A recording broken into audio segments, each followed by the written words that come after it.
In this video, I'm going to discuss three of the important gas laws. These laws are formulas that help us predict how a gas will behave as you change pressure, volume, or temperature. The first law I want to talk about is Boyles Law. And this law determines or describes what happens between volume and pressure of a gas if the constant remains unchanged. So if you change either one of the two variables, volume or pressure, when temperature is the same, how does that affect the gas? If you change the volume, how does it affect the pressure? If you change the pressure, how does it affect the volume?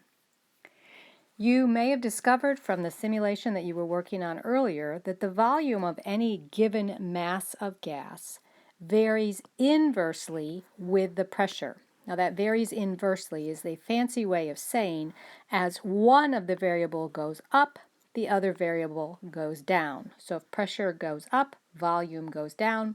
If volume goes up, pressure goes down.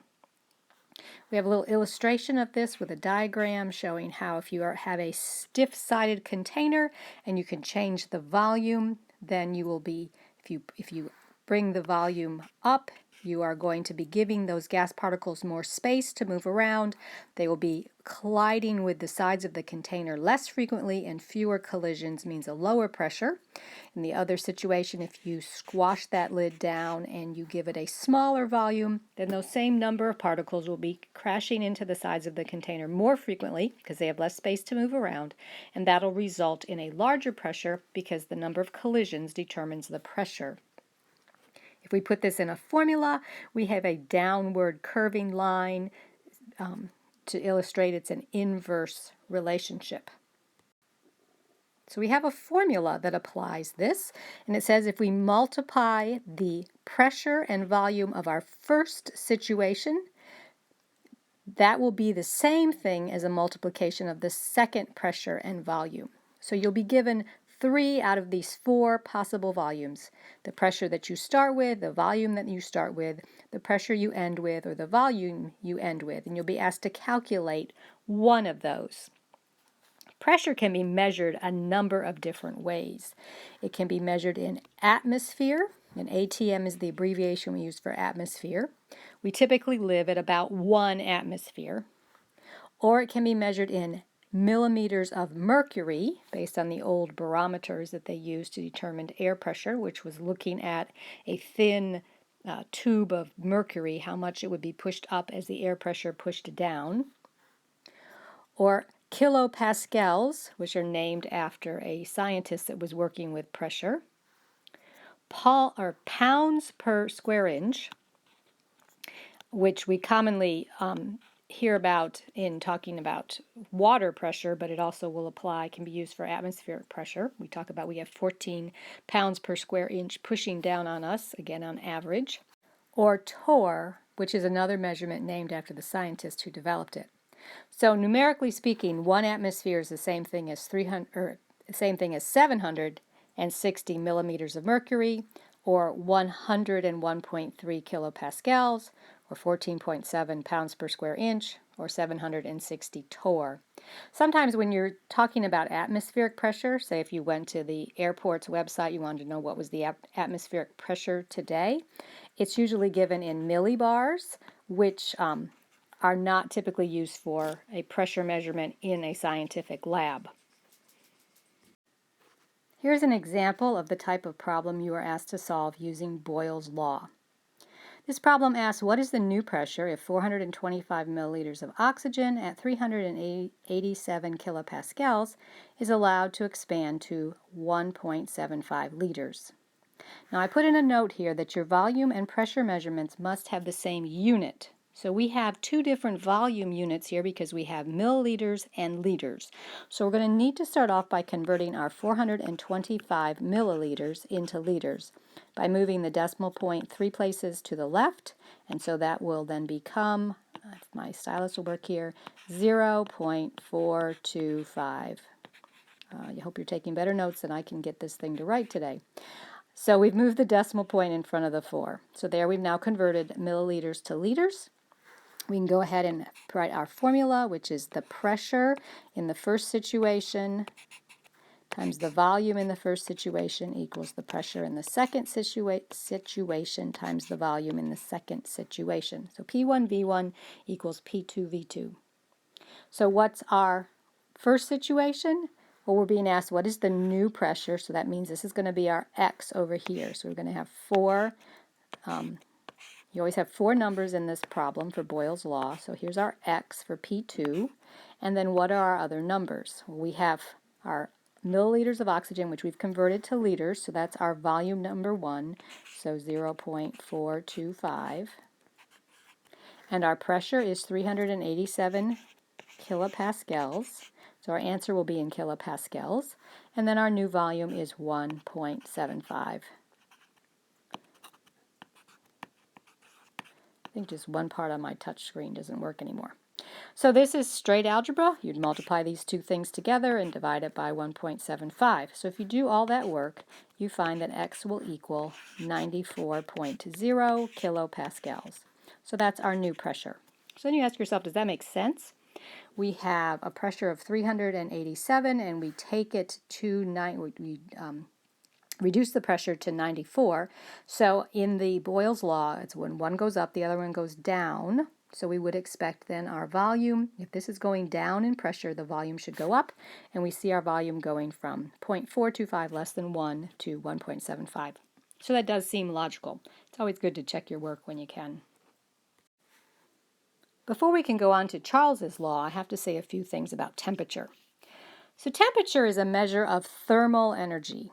And thermal energy is actually based on the internal kinetic energy, the moving energy of the molecules in a sample. Heat, then, is thermal energy, but it's thermal energy when it is moving from one object to the other. And thermal energy will always move from hot to cold. It goes from a high concentration where it's hot to a lower concentration where it's cold. So heat is energy moving. And that heat, because it is moving and it can move into a thermometer, then can give us a measurement of temperature. So there are three different scales that you may run into dealing with temperature. Certainly two of them you're going to do here in science class.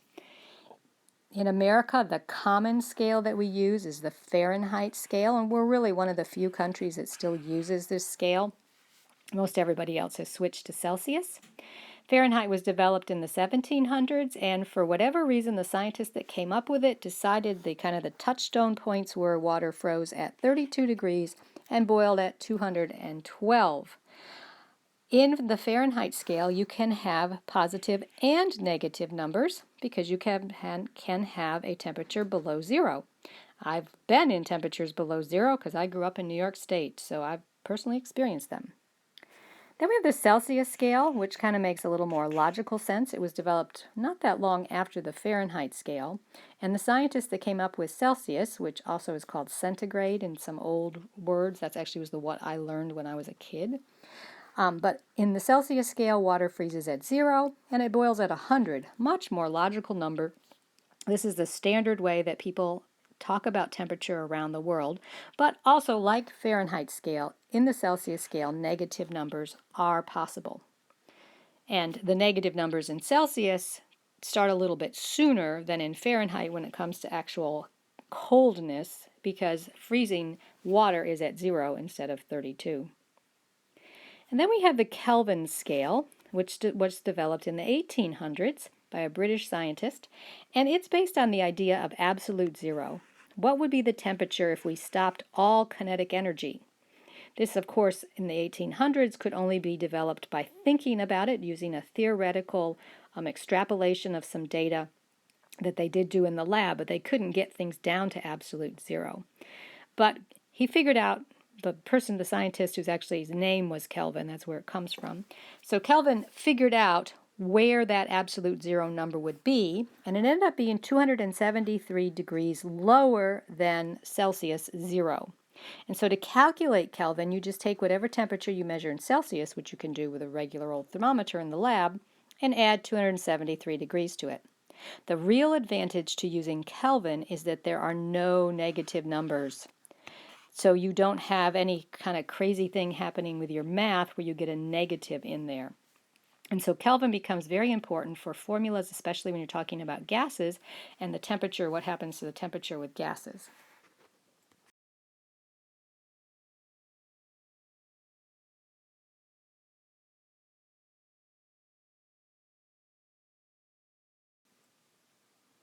Just to kind of give you an idea of where these place, we've got some the scales all side by side saying, the boiling point of water would be 212 at Fahrenheit, like I said, 100 at Celsius, and 373 at Kelvin.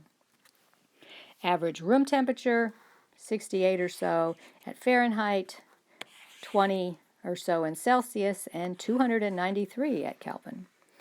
The freezing point of water, again, is 32 in Fahrenheit, 0 in Celsius, and 273 in Kelvin. So just because it's a big number, it's still pretty cold. But then the coldest possible temperatures that we have recorded, at least when this little graphic was put together, was a negative 130 Fahrenheit or a negative 90 Celsius, but a warm 183 Kelvin. So if you wanted to be, if somebody said, could you live at temperatures of 100? The real question is what is the unit? Because 100 degrees Fahrenheit is hot, but not impossible. 200 degrees Celsius is much, much too hot for us. 100 degrees Celsius and 100 degrees Kelvin is much, much, much too cold. The units matter. So let's go on to Charles's law, the second law that I want to talk about.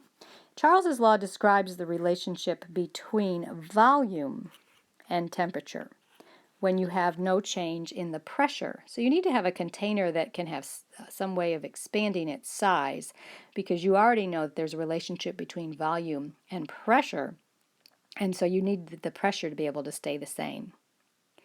Charles's law tells you that the volume of a given mass of a gas varies directly with the temperature.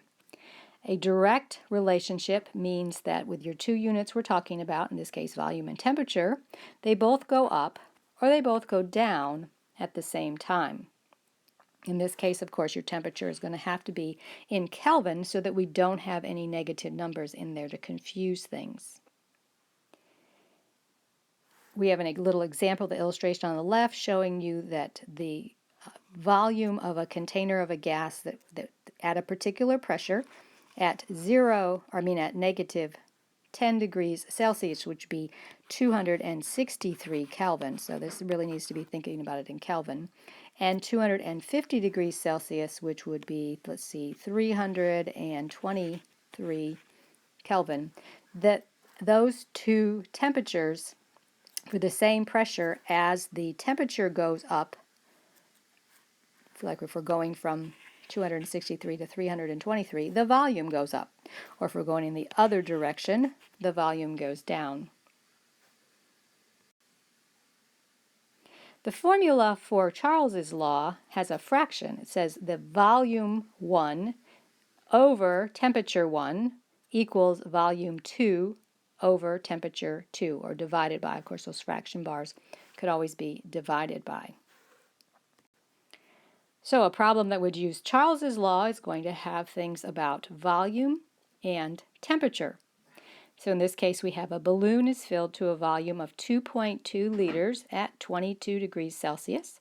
What's the new volume of the balloon if it has been heated up to 71 degrees Celsius? Of course, this is a theoretical. The balloon might burst before you get to there. And we need to remember to convert our temperatures always to Kelvin by adding 273. So our formula is the volume of the first over the temperature of the first equaling the volume of the second over the temperature of the second. So let's plug in our amounts. Our first volume, we have 2.2 liters, so that goes over in our first side. Our temperature, the original temperature is 22, so it's going to be 22 plus 273.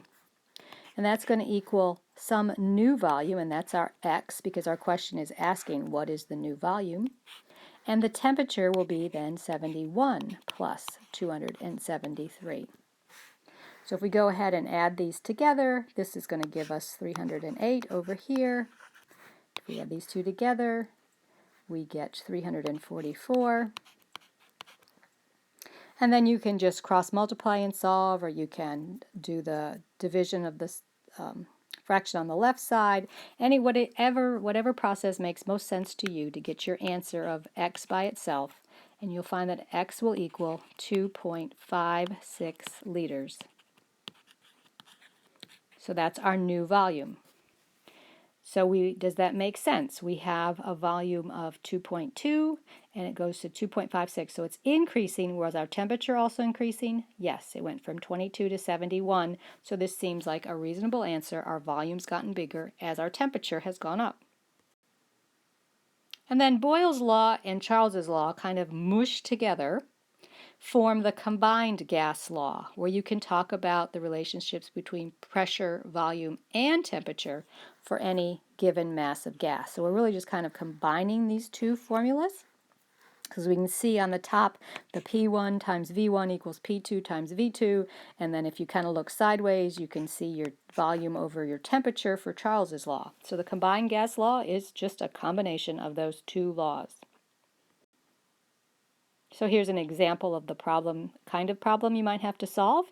It says 2 liters of a gas at 35 degrees Celsius and 0.833 atmospheres is brought to 0 degrees Celsius and 1 atmosphere.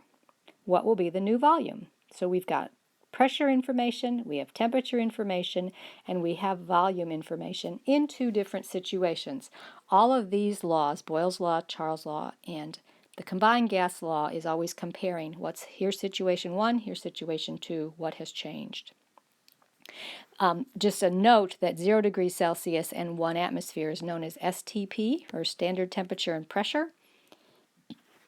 So we're bringing this gas to STP. So let's start with writing down the formula. So we have P1 V1 over T1 equals P2 times V2 over T2. And then you just have to figure out which one of your numbers fits where and plug it in and solve. So we have all this information that we're starting out with. That's the volume, here's our temperature, and the pressure in atmospheres. So we have all three values for the left-hand side, so we just go ahead and put them in. Our pressure is 0.833 atmospheres. Our volume is 2 liters. And then our temperature will be 35 plus 273. On the left-hand side, we're being asked to calculate a new volume, and we're given a pressure of 1. So we have 1 as our pressure. Our volume will be our X. And then our temperature would be 0 plus 273, because we're going to 0 degrees Celsius, so we can just write 273. So again, you want to be multiplying things on the left and going ahead to solve for x algebraically, whatever way makes most sense to you. And we're going to come up with an answer of x being 1.48 liters. So again, checking our work, what have we done? We had started off with 2 liters and we took it down a little bit to 1.48 liters. So what happened? Does it make sense that it would be a smaller volume? Well, our temperature went down. On the Celsius scale, it went down from 35 to 0. So we've had a significant drop in temperature, so that would make the volume go down. Did the atmosphere change? It went from 0.8 to 1. That's a slight increase, but it's a really small change. And so really the temperature is going to make the biggest difference, and so as the temperature going down, the volume also goes down. It makes sense. So this gives you a sense of how you would use these three laws to solve some mathematical calculations, and we'll be practicing this in a future assignment.